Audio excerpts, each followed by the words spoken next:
Okay, you have a guided note packet to follow along with on this lecture video.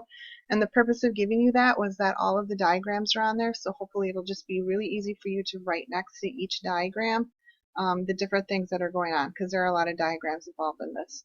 I also want you to pay attention to the far left-hand side of the packet, left-hand side on this side here, because this is going to be where, as you're watching the video, if you're thinking to yourself, what is she talking about, or I'm just not understanding this, that's a place to write your questions so that when you come back to class, I can go through your questions quickly and answer them, and then we can move on and get to the cat. This lecture video is going to look at skeletal muscle composition, so how is a skeletal muscle organized, all the way down to like the organelle level, and the sliding filament theory, which is basically all of the series of events that has to occur in order for your muscles to contract.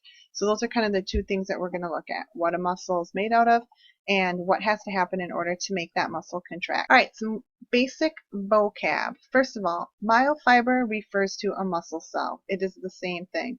And a muscle fiber is the same thing as a muscle cell, which is the same thing as a myofiber. So you'll hear those three words used and they all mean the exact same thing. Second is myofilaments. These are going to be two different types of protein fibers that are found inside of a myofiber or a muscle cell, and there are two kinds. There's actin, which is also called the thin filament, and there's myosin, which is also called the thick filament. And in a little while you'll see a diagram of these. These two proteins are going to be what is directly responsible for muscle contraction. Sarcolemma is just the fancy name for the plasma membrane in a muscle cell or a myofiber, and a sarcoplasm is the name of the cytoplasm in a myofiber. So, as we begin our look at the structure of skeletal muscle, there are a couple of coverings that you need to know. These are connective tissue coverings. There's three of them. There's the endomysium, the paramysium, and the epimysium. And the job of these connective tissues, they're almost like skin that bundle different parts of the muscle cell. And their job is to just kind of reinforce the muscle and then to help provide the elasticity of the muscle. So the idea that the muscle can kind of stretch and go back to its normal resting length. It also provides an entry and exit for blood vessels and nerves, because your muscles obviously need to have a large amount of blood supplied to them in order to provide them with the oxygen and the other nutrients that they need for energy. And then nerves, because your nerves are going to send the electrical signals that tell the muscles when they need to contract. So first is the epimysium. So if you look at the diagram that I gave you, the epimysium is the very outermost layer of the muscle. So when you cut open your cats and you see the muscles, what you're actually looking at is the epimysium. It's the overcoat of the muscle. It covers the entire muscle itself, and then it bundles structures called fascicles together. And we're going to go from largest bundle to smallest. So we're kind of starting with the biggest structure, and then we're going to go down to the smallest structure. So next are these bundles here of muscle fibers or muscle cells that are bound together by the paramysium. Paramysium would be found right here, and this whole bundle of fibers then are called fascicles. Each one is a fascicle. This is a fascicle, this is a fascicle, this is a fascicle, this is a fascicle. And then each individual muscle fiber then is going to be bound together by another connective tissue skin or wrapping, which is called the endomysium. So you can see here as this one's being pulled out, each of these are individual muscle fibers, muscle fiber, muscle fiber, muscle fiber, whoops, muscle fiber, and then the wrapping around them. So this right here is going to be the endomysium. So if you think about it in terms of like a full organ, the muscle is a full organ. The fascicles are going to be the tissue, and then the muscle fibers, so this down here, is going to be the actual cell. And then we're going to get to the myofibrils, which are going to be these structures here, which are going to be just like organelles in a normal cell, like mitochondria or endoplasmic reticulum, or any of those organelles. So full organ here, bundles of fascicle makes up the tissue. Each fascicle then is made up of muscle fibers, which are located right in there. And then each muscle fiber, just like because a fiber is the same thing as a cell, each muscle cell is going to have parts inside of them, which are going to be these structures right here. So if we look at each individual muscle cell, then each muscle cell is basically shaped like a cylinder, and these are going to be what's responsible then for actually causing muscle contraction to occur. They're varied length and diameter, so some are thicker than others and some are longer than others. And you can actually visibly see dark bands and then light bands.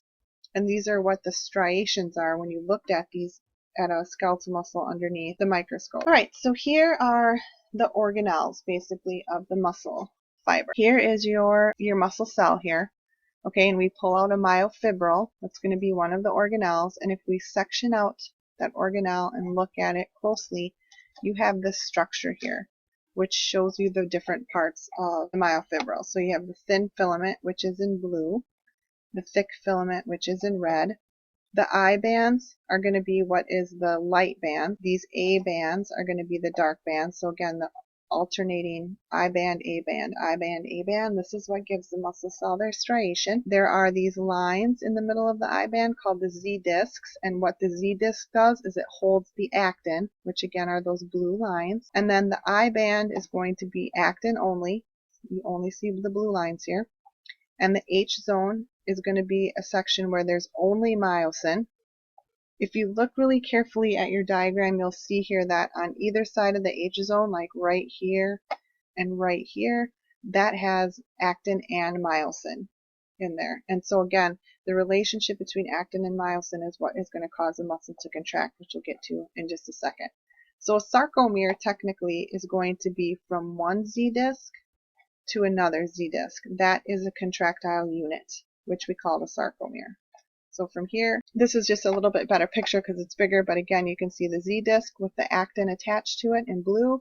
You can see the H zone, which only has myosin, the red. Myosin is the red or the thicker filaments. A bands, actin only, and a sarcomere is from Z line to Z line. Here's another different way of looking at it. So here, right here is the thick filament, the myosin. And these blue links here are the thin filament, or the actin. Here's a Z disc that's attached to the actin. So again, if you're comparing the muscle to a regular cell, then the muscle is the organ, the fossicle is the tissue, the muscle fiber is the actual cell, the myofibrils, so these structures right here, are the organelles down here. The sarcomere, which is Z line to Z line, is just a portion of the organelle. And then the myofilaments, which are actin and myosin, that would be like the carbohydrates, lipids, proteins that are found in regular cells, like the other types of chemicals that are found within the cell. All right, so that brings us to the sliding filament theory. What goes on between the actin and the myosin that actually causes your muscles to shorten and you can flex and show your muscle? So these are all of the events that result in actin sliding over the myosin and basically causing that sarcomere, so that distance between the two Z lines, to shorten. Actin and myosin don't actually change shape, but what they do is they slide over each other, and that's where the sliding filament, which is the actin and the myosin theory, comes from, is how it ends up being named. So the first thing that has to happen is there has to be an electrical signal that occurs down the length of a neuron. Okay, so remember a neuron was kind of shaped like this. You kind of had the cell body, and you had the dendrites here, and then you had the axon, and then it kind of branched off into the ends here. And so if we were looking at this end up close, this is what it would look like. Okay, so what happens is that electrical signal travels down the neuron, or your nerve. Remember, neuron is just the nerve cell in your body. So it travels down the nerve and it gets to the very end of the nerve, or the neuron. And when it gets to the end, it actually causes the ends of the neuron to release a chemical called acetylcholine. And this chemical is called a neurotransmitter. So it basically dumps all this acetylcholine, which is the ACH here, into the gap between the nerve, or the neuron, and the muscle. So this is the muscle here, and this is the neuron. So it dumps all that acetylcholine right in between the gap there. And that acetylcholine actually attaches to the muscle fibers on the cell, and it causes calcium to get dumped inside the muscle fiber. So first acetylcholine is released, it binds or connects itself to the muscle, and once it connects itself, all of a sudden calcium just gets dumped into the muscle fiber. That calcium then actually attaches itself to the thin filament, or the actin. So here's the actin here, here's the calcium. So the calcium will just grab onto the actin filament, and it causes little doorways or sites on the actin to open up. So it's almost like once the calcium binds, it's like a key. The calcium unlocks these little doorways on the actin, and when it unlocks the doorway, the myosin, which has this head-like structure here, can actually physically attach itself to the actin filament. So it's going to grab hold of it. Okay, kind of like when you grab hold of the doorknob to open the door. That's what the myosin does. It will attach itself to the actin when the doors are open because the calcium unlocked it. Once that myosin head attaches to the actin, what it's going to do is it's just going to power the actin towards the middle of the sarcomere, and we call this the power stroke. So think about like if you were pulling up a bucket from a well, you grab the row pull and then you grab and you pull. That's what's happening with the sliding muscle theory. The myosin attaches to those openings on the actin, and then it power strokes it forward. So it's going to power stroke that actin towards the middle of the sarcomere. Okay, and when it does this, it actually releases ADP as part of the process here.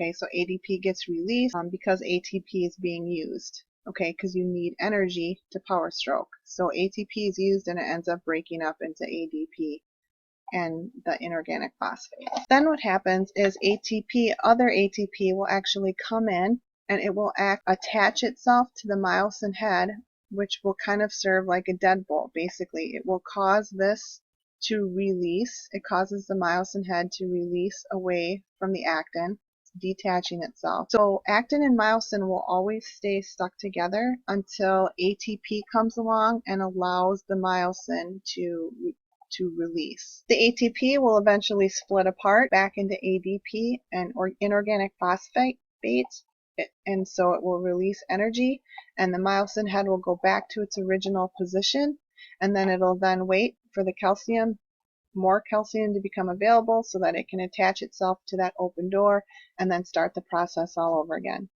and power stroke and then release. So basically what happens with the sliding filament theory is that you have calcium opens up the doorways on the actin, the myosin head attaches. When it attaches, it will power stroke the actin towards the center of the sarcomere, and then it will release, and then it will attach again and power forward again. Attach, release, attach again, and power forward again. So again, the best example would be like you pulling up a bucket from a well. You attach it with your left hand, you pull. You grab it with your right hand, and your left hand releases, and you pull. And so it's this constant pulling, or in this case, this power stroking to bring the thin filament to overlap thick filament. So altogether, myosin attaches to the actin. Once the calcium joins on, power strokes it forward, releases, gets itself back into normal position to get ready to attach and power stroke again. And it goes through this whole cycle. So the difference between a relaxed and a contracted sarcomere then, if you're looking, here's the I band, or the Z line again. This is a relaxed one, so Z line, this is what we've already looked at. Here's the actin, here's the myosin. You can see all of those heads for the power stroke. If you look at a contracted sarcomere, you can see that the actin has slid towards the middle. It's gone in this direction. This one's gone in this direction.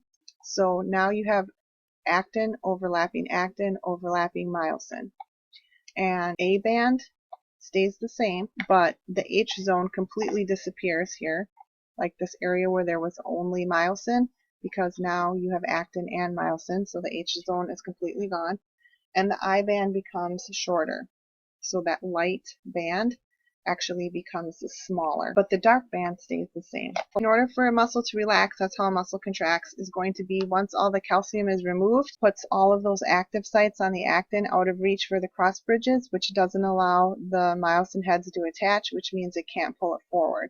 So calcium plays a huge role in your muscles being able to contract properly, because if there's not enough calcium, then your muscles can't contract, and if there's not enough calcium, then it's going to take it from your bones, and that leads us right back to our discussion in the last unit about the development of osteoporosis. 3 general phases of a contraction: latent period, that's kind of the delay between when the neuron gets the electrical signal and the point in which the muscle becomes contracted. So basically the time when the signal travels down the neuron, releases the acetylcholine, and the calcium binds to the actin. And then you have actual contraction where the thin filaments slide over the thick, and then you have a period of relaxation where the cross bridges can attach and the muscle returns back to its normal length. The question becomes, how can you produce so much force that, like if you wanted to lift a car versus wanting to lift a pencil, if your muscles are contracting in that way? And the answer to that question is that you have different, what's called motor units. So a motor neuron will basically connect to a certain amount of muscle fibers. Each muscle fiber only has one motor neuron, but a motor neuron can stimulate or dump all that calcium and acetylcholine into several different muscle fibers. The way that you generate different amounts of strength has to do with how many of these motor units, which is the motor neuron plus the fibers that it is in charge of, are activated. So if I'm trying to pick up a car, I'm going to be stimulating a whole bunch of these motor neurons to generate more force. If I'm picking up a feather, I'm going to only be generating maybe one motor unit. Strength is based on how many motor units are being stimulated and how often that motor neuron is receiving the stimulation. That's all I have for this one. If you have any questions, but make sure you're writing them down on the side of that guided note packet so that we can go over those questions quickly and you can get back to studying your cat.